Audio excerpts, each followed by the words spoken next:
कि उपेंद्र कुशवाहा सत्ता की ओर नहीं, सत्ता से संघर्ष की ओर 2006 में जीत गया। फिर उसके बाद राज्यसभा का 2012-13 का मामला, पार्टी सत्ता में थी, राज्यसभा का मैं मेंबर था, 2 साल से थोड़ा भी ज्यादा हुआ था। हम सड़क पर नहीं थे, सदन में थे, लेकिन सदन को छोड़कर फिर हम संघर्ष के रास्ते पर गए। राज्यसभा से मेरा इस्तीफा सत्ता की ओर था या सत्ता से बाहर संघर्ष की ओर था? संघर्ष के रास्ते पर, सड़क पर, सदन से सड़क पर जाने की ओर मेरा रास्ता था। अभी मैं विधान परिषद का मेंबर था, पार्टी सत्ता में थी, हमने फिर वहां देखा, जो कुछ भी देखा हम चर्चा बाद में करेंगे उसकी। बाकी समय में क्यों हमने बदला हम बताएंगे, लेकिन हम सिर्फ इतना बताना चाहते हैं कि जब जब हमने कदम बढ़ाया है, तब तब हमारा कदम संघर्ष से सदन, सड़क से सदन की ओर नहीं, बल्कि सदन से सत्ता से संघर्ष की ओर, सड़क की ओर हमारा कदम गया है। हम विधान परिषद के सदस्य थे, क्या दिक्कत थी हमको? सत्ता में पार्टी थी, हम चाहते तो आराम से रह सकते थे। लोग क्या क्या नहीं करते हैं सदन में जाने के लिए, और वो करोड़ों रुपया लोग खर्च करते हैं जिनके पास पैसा है। कितना पापड़ बेलते रहते हैं, कैसे भी चले जाए। तो हम तो अभी भी 4 साल और रह सकते थे। हमको अगर रहता कि सत्ता सुख में रहना है तो हम और रह सकते थे, लेकिन फिर हमने सदन से सड़क की ओर फिर हमने कदम बढ़ाने का काम किया है।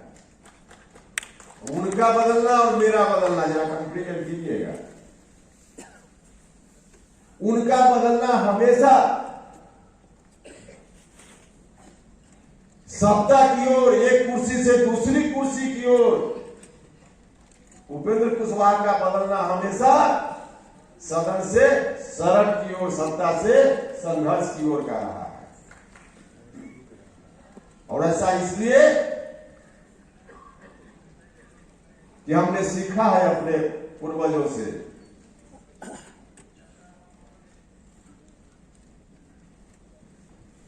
हमने यही सीखा है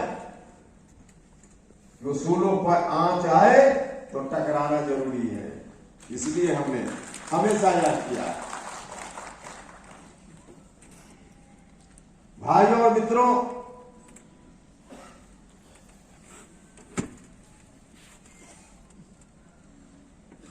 इस बार भी हम गए थे जनता दल यूनाइटेड में, इसके पहले भी गए थे। आप देख लीजिए 2005 से लेकर अब तक जब जब नीतीश कुमार जी मजबूत हुए हैं, तब तब हम उनसे दूर हुए हैं, और जब जब नीतीश कुमार जी कमजोर हुए हैं, तब तब हम उनके साथ हुए हैं। 2010 के पहले लोकसभा का चुनाव हुआ था 2009 में, और उस 2009 के लोकसभा चुनाव में कई लोग जो विधानसभा के सदस्य थे, लोकसभा में चुनाव लड़े और जीत कर चले गए, जगह खाली हो गई।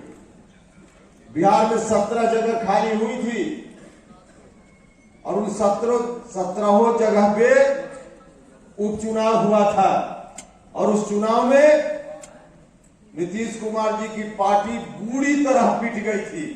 इतिहास उठाकर देख लीजिए, बुरी तरह पिट गई थी।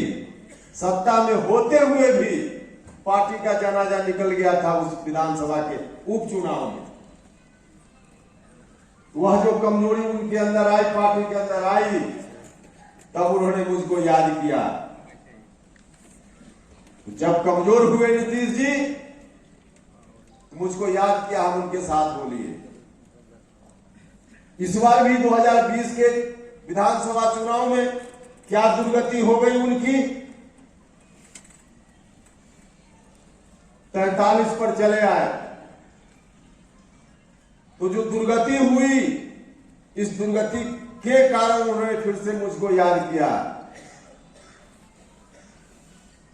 भाई और मित्रों, जब जब इन्होंने कमजोरी महसूस की, वास्तव में कमजोर हुए, तब याद किया और हम उनके साथ बोलिए। मेरे इस कदम की आलोचना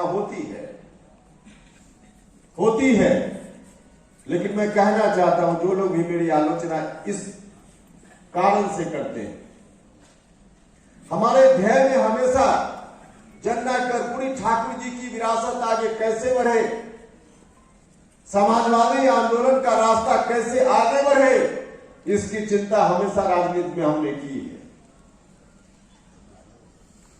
जननायक कर्पूरी ठाकुर जी के निधन के बाद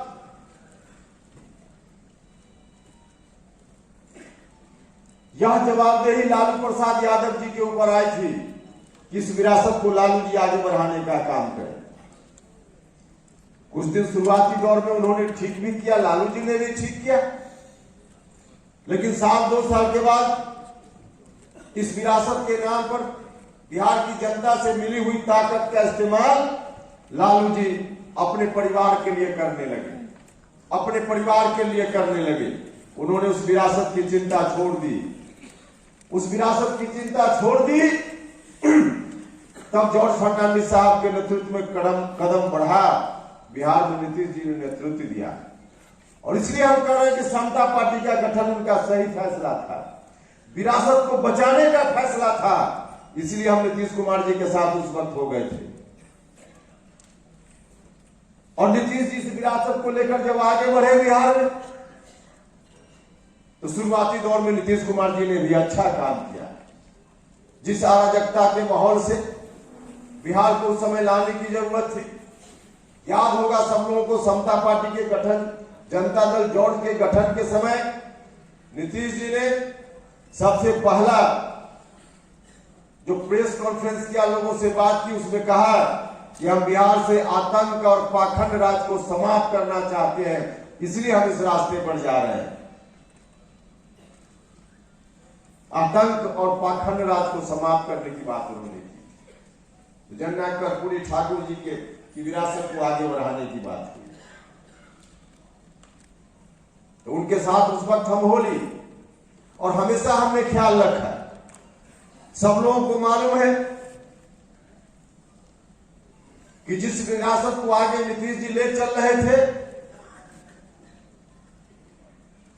हमने जब जब उनसे अलग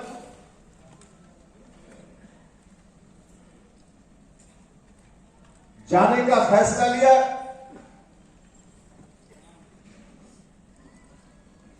नीतीश जी जब कमजोर होने लगे, किसी कारण से पार्टी कमजोर होने लगी, तो दोनों समय, चाहे 2009 के लोकसभा चुनाव के बाद उपचुनाव में नीतीश जी, उनकी पार्टी की कमजोरी का मामला हो, या 2020 में जिस तरह से नीतीश कुमार जी और उनकी पार्टी कमजोर हुई, इसका मामला हो, जब जो साथी हमारे साथ थे, हम लोगों ने बैठकर बहुत ही ठंडे दिमाग से सोचा। इस बार भी 2020 के जो चुनाव के बाद जो परिदृश्य बना, लालू जी की पार्टी अपनी जगह है बिहार में, वहां की कांग्रेस पार्टी अपनी जगह है, भारतीय जनता पार्टी अपनी जगह है, लेकिन जनता दल यूनाइटेड नीतीश कुमार जी के नेतृत्व में चलने वाली पार्टी, जिस जन आधार को लेकर यह पार्टी चलती है, जनता दल यूनाइटेड चलता है, उसी जन आधार के ऊपर दावा हम भी उस वक्त कर रहे थे। राष्ट्रीय लोक समता पार्टी भी उसी जन आधार को क्लेम कर रही थी, और उसी जन आधार के लोगों ने हमारी बात को सुनना भी प्रारंभ कर दिया था। समर्थन हमको भी मिला। ठीक है कि हम चुनाव नहीं जीत पाए 2020 में विधानसभा में कहीं भी, लेकिन लोगों का वोट शाहबाद के इलाके में, मगध के इलाके में, चंपारण के इलाके में और भी कई जगह बिहार भर में मिला।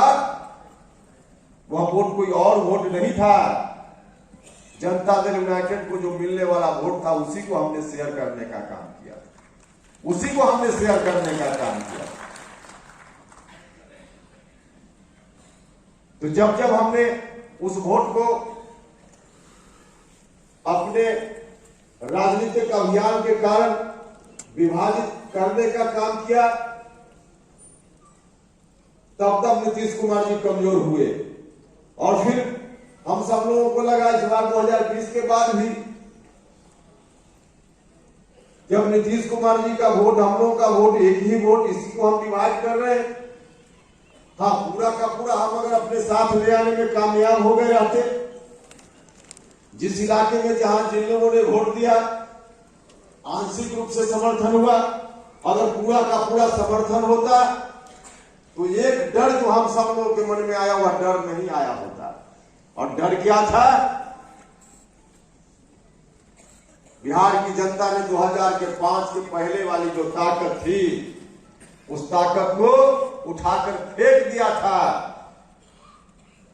उस समूह के लोगों ने अपना कुर्ता धोती फिर से धुलवाकर और अपना कॉलर को फिर से सीधा करने में लोग लग गए थे कि चलो दोनों लड़ेगा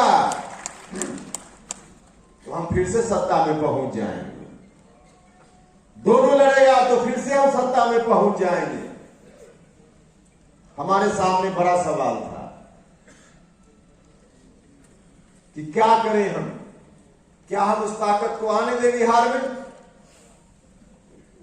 2005 के पहले जिस ताकत ने बिहार को तोड़ मरोड़ कर बर्बाद कर दिया था, क्या हम उस ताकत को आने दें? अगर हम अपने संघर्ष को जारी रखते तो कल होकर हम सब लोगों के ऊपर, हमारी पूरी जमात के ऊपर यह आरोप लगता कि आपके चलते वह फिर से वही लोग आ गए जिनको नहीं आना चाहिए था। तो हमारे सामने एक रास्ता था कि हम फिर से उसको आने देते, या फिर दूसरा रास्ता हमारे सामने था कि हम उनको रोकने के लिए दूसरा कदम जो हो सकता था हम उठाते। तो वही रास्ता था। हम सब लोगों ने विमर्श किया और हमको मुनासिब लगा कि हम जिस विरासत को आगे ले चलने की बात कर रहे हैं, अगर फिर से वही ताकत आ गई 2005 के पहले वाली ताकत, तो हमारी पूरी की पूरी विरासत खतरे में पड़ जाएगी, पूरा बिहार बर्बाद हो जाएगा। तब हम लोगों ने फैसला किया कि राजनीति में फिर से कष्ट उठाना होगा, कष्ट उठाएंगे, जो भी झेलना होगा झेलेंगे, लेकिन उस ताकत को हम फिर से बिहार में वापस नहीं आने देंगे। और इसलिए हमने फैसला लिया, तो जब जब हमने फैसला लिया, इस वक्त भी हमने फैसला लिया, तो हम सदन से सड़क पर हैं, संघर्ष में हैं। भाई और मित्रों, आप सब लोग पार्टी के साथी हैं। कोई अगर बोले कि हमेशा फैसला अलग अलग लेते रहते हैं उपेंद्र कुशवाहा जी, तो जरा जोरदार शब्दों में आपको जवाब देना चाहिए। कहिए कि हाँ, फैसला लेते हैं, लेकिन फैसला कभी कुर्सी की ओर जाने के लिए नहीं लेते हैं, कुर्सी से सड़क और संघर्ष की ओर जाने के लिए लेते हैं। तो संदर्भ था, आवश्यकता थी। 2020 के बाद हमको फैसला लेना हमारी मजबूरी थी। हम और नीतीश कुमार जी अलग अलग रहते तो फिर से बिहार में लालटेन को जलाने से कोई रोक नहीं सकता था, फिर लालटेन जलने वाला था। क्योंकि वह जो मुकम्मल ताकत है, वह जो पूरी ताकत है नीतीश जी के साथ विरासत के रूप में जो ताकत थी, वह पूरी ताकत अगर आ जाती राष्ट्रीय लोक समता पार्टी के साथ, तब भी दिक्कत नहीं थी, तब भी काम चल जाता। लेकिन लोगों ने दिया थोड़ी कंजूसी करके दिया, थोड़ी कंजूसी करके दिया। तो कंजूसी करके दिया, उसका परिणाम बहुत ही भयंकर होने वाला था, खतरनाक होने वाला था। तो मैं आम जनता को तो दोष दे नहीं सकता कि उन्होंने कंजूसी क्यों की, जनता की अपनी मर्जी, लेकिन कंजूसी तो हुई, इसमें कोई दो राय नहीं है। तो नतीजा उस रूप में होने वाला था। उस रूप में अगर नतीजा होता तो जिस विरासत को बचाने की बात हमेशा हम करते रहे हैं, वह विरासत आगे नहीं बचने वाली थी, नहीं बचने वाली थी। अब यह जवाब तो नीतीश जी को देना चाहिए कि उसी विरासत को बचाने के नाम पर वोट मांगा नीतीश जी आपने बार-बार, 2005 में भी, उसके बाद भी, यहां तक कि 2020 में भी। 2020 में भी नीतीश जी ने क्या कहा, 2005 में क्या कहा, सब लोगों को मालूम है। 2010 में क्या कहा, बार बार नीतीश जी ने कहा कि साथ दीजिए और नहीं तो वही आ जाएगा, समझ लीजिए। तो सिर्फ 2005 में ही नहीं कहा, 2010 में ही सिर्फ नहीं कहा, 2020 का जो अंतिम विधानसभा का चुनाव, इसमें भी नीतीश जी ने वही कहा। 15 साल बनाम 15 साल का नारा दिया था कि नहीं दिया था? 15 साल बनाम 15 साल। मतलब बिहार की जनता ने उनके ऊपर इसलिए भरोसा किया कि जनता को लगा कि फिर से हम इनको ला देंगे तो पुराना 15 साल वाला नहीं आएगा, नहीं आएगा। यही वादा था कि नहीं था नीतीश जी का बिहार की जनता के साथ? यही वादा था। और इसलिए थोड़ा कम या ज्यादा जनता ने साथ दिया, सरकार फिर से बन गई। उस वक्त जो चुनाव हुआ था, उस चुनाव में जो प्रथम चरण में चुनाव हुआ, शाहबाद का इलाका, मगध का इलाका, उसमें नीतीश कुमार जी की पार्टी और उनके साथ जो भी पार्टी उस समय थी, प्रथम चरण का जो मतदान हुआ उससे पता चलने लगा कि अब नैया डूबने वाली है और फिर से लालटेन जलने वाला है। बिहार भर में यह मैसेज प्रथम चरण के बाद चला गया। अब बिहार भर के लोग दहशत में आ गए। लोगों को लगने लगा कि अब तो बहुत ही जुल्म होने वाला है। तो देख लीजिएगा पूरा परिणाम उलटकर प्रथम चरण में जो चुनाव जहां हुआ 2020 में, वहां का परिणाम, और बाद में दूसरे चरण में बिहार के लोग फिर सचेत हो गए। और उसी सचेत होने का परिणाम है कि फिर से लोग गोलबंद हो गए एनडीए के साथ। फिर हमको जो वोट मिला था शाहबाद मगध के इलाके में, दूसरे चरण में वोट नहीं मिला, क्योंकि जनता ने फिर से अपना कदम वापस ले लिया। वापस लेना जरूरी था, तो जनता ने वापस ले लिया। तो सरकार फिर से उस रूप में आ गई, नीतीश जी मुख्यमंत्री बन गए। तो उस वक्त भी जनता ने इसीलिए नीतीश जी आपको वोट दिया कि आप पुराना वाला 15 साल वाला को नहीं आने दीजिएगा। जनता ने इसीलिए वोट दिया। उनका तो नाम सुनकर ही लोगों में दहशत हो गया था। मैं जिस विधानसभा क्षेत्र से आता हूं, वैशाली जिला में, वहां राष्ट्रीय जनता दल की ओर से उम्मीदवारी थी। महागठबंधन में राष्ट्रीय जनता दल की ओर से उम्मीदवारी थी, और संयोग ऐसा था कि राष्ट्रीय जनता दल के जो उम्मीदवार थे सवर्ण जाति से आते थे। तो उनकी जात का अधिकांश लोग उनको वोट दे दिया। वहां लालटेन छाप होते हुए वोट तो दे दिया, लेकिन बाद में जब मैसेज फैलने लगा कि फिर लालटेन बिहार में आ सकता है, तब वही लोग फिर भयभीत होने लगे। हमसे कई लोगों ने कहा कि अब तो लगता है कि वही आ जाएगा, क्या होगा? तो हमने कहा कि भैया आप लालटेन को वोट दे रहे थे, उस समय नहीं सोच रहे थे। अब उनके मन में बेचैनी, तो जो कुछ भी बिहार भर में दिख रहा था, तो लोगों के मन में जो बेचैनी थी, किसी तरह से सत्ता बच गई। उनके हाथ में सत्ता उस वक्त तो नहीं जा पाई। तो बिहार की जनता को यह क्रेडिट जाता है कि बिहार की जनता ने कदम वापस कर लिया, और सत्ता फिर वहां जाने से बिहार की जनता ने बचा लिया। जनता के हाथ में था जनता ने बचा लिया, लेकिन बाद में नीतीश जी आपने क्या कर दिया, क्या कर दिया।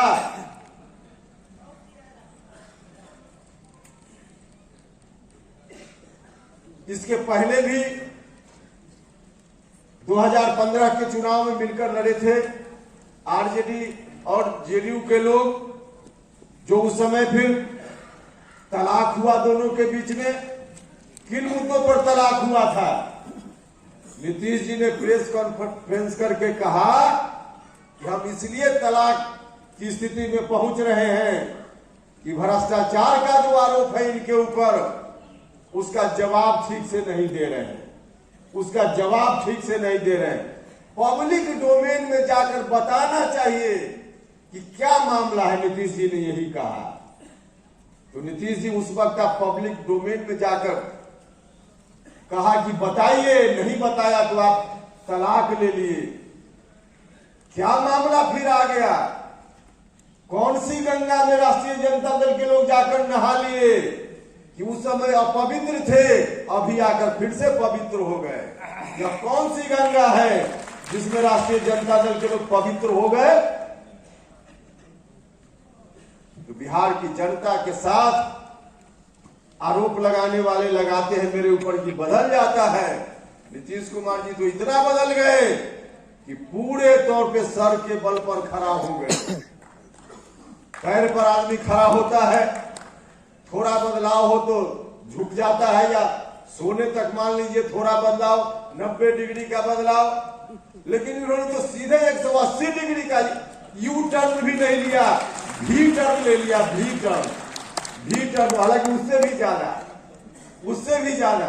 तो ऐसा टर्न बिहार की जनता के साथ, बिहार की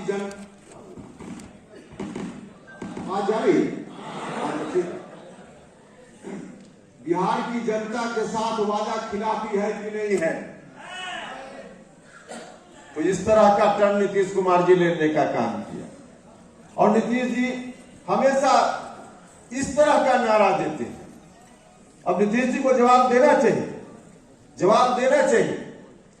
कि अगर राष्ट्रीय जनता दल के लोग इतना ही पवित्र हैं, तो जो 12 साल संघर्ष हुआ था उस समय का आपका जो नारा था, या तो वह गलत था, उसको आप अगर वह गलत था तो ये भी बता दीजिए बिहार के लोगों के सामने। बिहार के ट्रेजरी से पैसा की लूट हुई कि नहीं?